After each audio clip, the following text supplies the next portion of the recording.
Today we're going to be talking about multi-stakeholder processes and how to avoid silo thinking. And we're going to be using Bono's 6 thinking hats to do that, different coloured hats. Andreas Brandner is a colleague from km4dev, very entrepreneurial and also visionary leader of KMA Austria, the initiator of the km4dev partnership, the leading between the agenda Knowledge for Development being formed at Geneva in 2017. Over to you, Andreas. Thank you very much, Sarah. km4dev and K4DP, they are both global multi-stakeholder partnerships. km4dev as a community for knowledge management, and the Knowledge for Development Partnership as an association which specifically links knowledge with sustainable development goals. This is one of the 17 goals to develop partnerships in order to achieve all the other 16 goals that are. So it's more than 5,000 global multi-stakeholder partnerships or commitments linked with the 17 SDGs.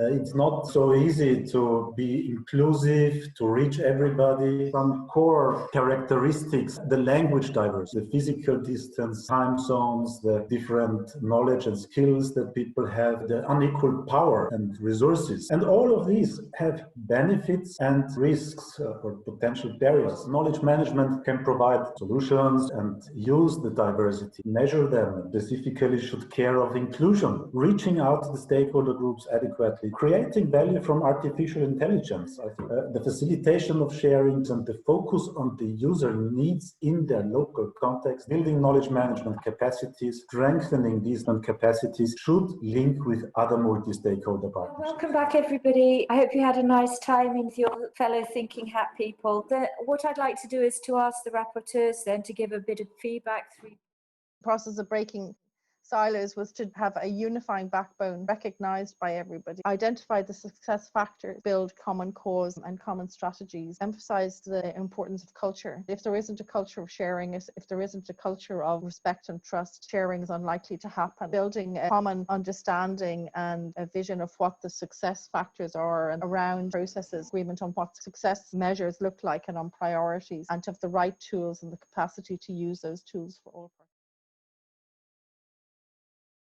It is sometimes better to be focused and in a smaller group, build on those that really want to do something on specific topics, but then open up again, integrate, see the big picture, then again focus and maybe link different groups, then again. And this rhythm seems to be one of the most critical issues. We could then measure to which percentage we reach the potential, the impact that we achieve across the whole value chain, what is done and what is the output and impact of it.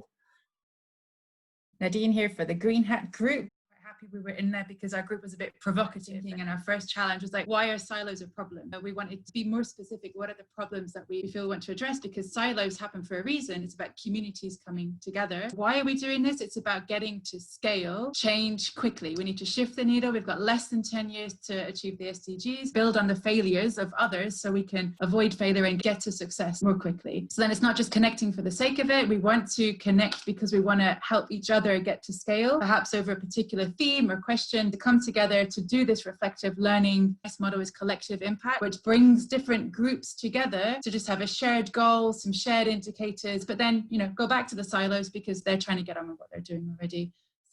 We had an interesting conversation in Spanish with the differences really generate distance and disparity, that there's a strong tendency for people to think more within their institutions instead of going beyond them, how geographic disparity in rural versus urban settings can create large differences in vision. There's potentially not respect across disciplines. So we think that there is a very distinct difference between partnerships and communities of practice. There is an issue about stakeholders. The stakes are more vested maybe in typical partnerships than in communities of practice. Formal and informal partnerships and the differences between those. Multi-stakeholder processes are great, but typical way of implementing them in development has been knowledge transfers with different functions and usually ending up being quite difficult. So we offered the idea of really an open exchange, looking at multiplying the different knowledges that are represented, developing trust, adapting along the way, and actually understanding that exploring the differences is perhaps even more important than finding the consensus systematically. If we work out loud and describe our work, then other people can find it. If we cross-pollinate, this is not, we didn't mention that, but a suggestion of not breaking the silos, but connecting the silos. I have to keep thinking to myself, I'm talking about process, I'm talking about process. Rather than just listening with a different hat, but actually intervening with a different hat. So it was useful, but we were happy to be in the green group. Of a 24-hour period where we will have different sessions at different times in Spanish or in French, different themes. If you would like, for example, help us organize one of these sessions, start by thinking what would be the theme or idea that share this with your colleague and come back to us and have a great 20-year celebration. I think it's time to close. So thanks everybody and hope to see you next week. Bye-bye. Bye-bye. Thank you. Bye.